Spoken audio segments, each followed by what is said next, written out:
a ver a Adam Smith, el padre de la economía política, el autor en 1776 de lo que podemos llamar la primer Biblia del pensamiento económico, acerca de la naturaleza y causa de la riqueza de las naciones. La riqueza de las naciones, para los amigos. Smith, escocés, integra junto con David Ricardo lo que llamamos la economía política clásica inglesa. Básicamente el nacimiento de nuestra disciplina. Por supuesto que no fue Smith el que inventó todo. Hay un contexto, hay autores anteriores. Smith en cierta forma sintetiza y salda una discusión que venía de un siglo que se expresaba en el debate de los mercantilistas ingleses, que abogaban por la intervención del Estado en la economía, que decían que el oro era la riqueza, que tenían la idea de que el comercio era un juego de suma cero, donde unos ganaban y otros perdían, y también de los fisiócratas franceses, donde ahí la famosa frase es el laissez-faire, laissez-passer de François Quesnay, el orden natural, la idea de que la economía era algo que funcionaba por sí solo y que el Estado no debía intervenir en absoluto. Frente a estas dos corrientes, podemos decir prehistóricas, aparece ahora sí como un pensamiento sistemático Adam Smith.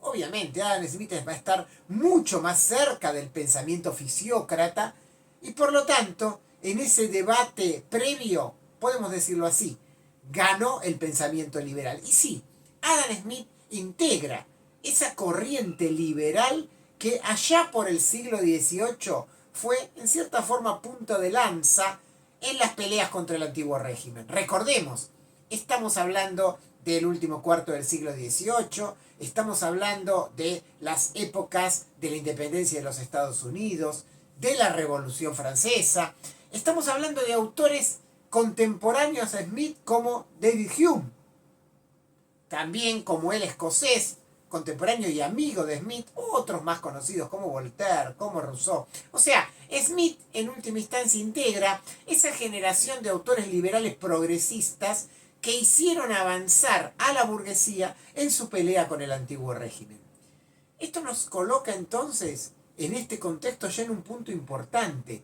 El pensamiento liberal de aquella época era un pensamiento liberal progresista, un pensamiento liberal que hoy lo ubicaríamos a la izquierda del espectro político, que se enfrentaba al antiguo régimen. Cuando Smith hable contra la intervención del Estado, ese Estado contra el cual él dice que no se debe intervenir, ese Estado no era otra cosa que el Estado del antiguo régimen.